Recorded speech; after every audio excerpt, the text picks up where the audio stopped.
সমাৰোহত অসমৰ বিভিন্ন প্ৰান্তৰ ২০০০তকৈও অধিক নামঘৰে অংশগ্ৰহণ কৰিব ২০০০ নামতীয়ে একেলগে পৰিৱেশন কৰিব দিহানাম দিহানামৰ আখৰাত ব্যস্ত উত্তৰ গুৱাহাটীৰ শংকৰদেৱ শিশু নিকেতনৰ শিক্ষাৰ্থী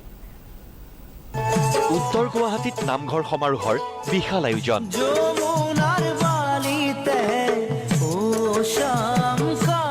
বিদ্যালয়ে বিদ্যালয়ে চলিছে দিহানামৰ আখৰা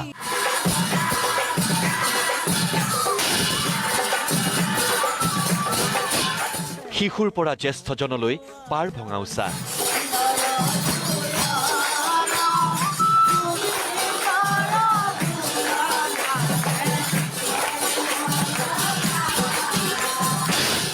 আউনীআটী সত্ৰৰ সত্ৰাধিকাৰ ডক্টৰ পীতাম্বৰ দেৱগোস্বামীৰ উদ্যোগত প্ৰথমবাৰৰ বাবে উত্তৰ গুৱাহাটীত অনুষ্ঠিত হ'ব নামঘৰ সমাৰোহ গুৰু দুজনাৰ অনুপম সৃষ্টি হৰিনামেৰে মুখৰিত সমগ্ৰ উত্তৰ গুৱাহাটী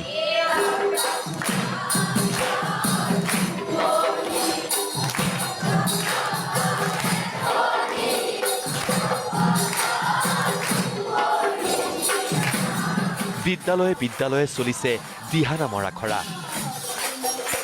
এই দৃশ্য উত্তৰ গুৱাহাটীৰ শংকৰদেৱ শিশু নিকেতনৰ য'ত উবুৰি খাই পৰিছে ছাত্ৰ ছাত্ৰী আখৰা কৰিছে দিহানামৰ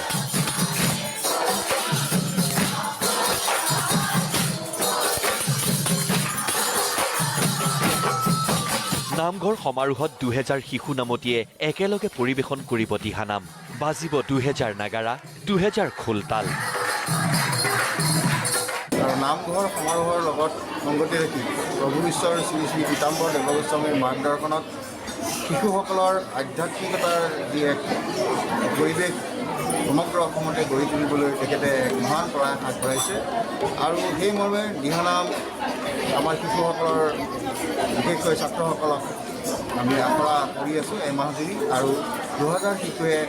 অহা ৪ তাৰিখে এই নামঘৰ সমাৰোহৰ লগত সংগতি ৰাখি দিহানাম পৰিৱেশন কৰিব উত্তৰ গুৱাহাটীৰ আউনীআটী কমলদেৱ উচ্চতৰ মাধ্যমিক বিদ্যালয়তো অহৰহ চলিছে দিহানামৰ আখৰা য'ত অংশ ল'লে উত্তৰ গুৱাহাটীৰ বিভিন্ন বিদ্যালয়ৰ ছাত্ৰ ছাত্ৰীয়ে চাৰিওফালে আধ্যাত্মিক পৰিৱেশ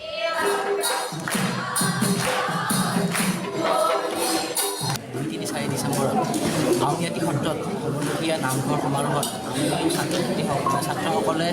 নাম প্ৰসংগ কৰিবলৈ অংশগ্ৰহণ কৰিম সেইবাবে বিভিন্ন স্কুলৰ ছাত্ৰ ছাত্ৰীসকল লগ হৈ ইয়াতে নামৰ আখৰা কৰি আছোঁ শিক্ষাৰ ক্ষেত্ৰত তোমালোকৰ কিবা ক্ষতি হ'ব নেকি নাই শিক্ষাৰ ক্ষেত্ৰত মই ভাবোঁ আমাৰ ক্ষতি নহয় লগতে আমাৰ আধ্যাত্মিক শিক্ষাও লাভ হ'ব উল্লেখ্য যে অহা ২ ডিচেম্বৰৰ পৰা ৩দিনীয়াকৈ অনুষ্ঠিত হ'বলগীয়া নামঘৰ সমাৰোহত ৰাজ্যৰ ভিন্ন প্ৰান্তৰ ২০০০ৰো অধিক নামঘৰে অংশ ল'ব য'ত দিহানাম পৰিৱেশন কৰিব ২০০০ জ্যেষ্ঠ নামতীয়ে কেমেৰা পাৰ্চন গোপাল ঠাকুৰীয়াৰ সৈতে উত্তৰ গুৱাহাটীৰ পৰা দিগন্ত বৰদলৈ নিউজ লাইভ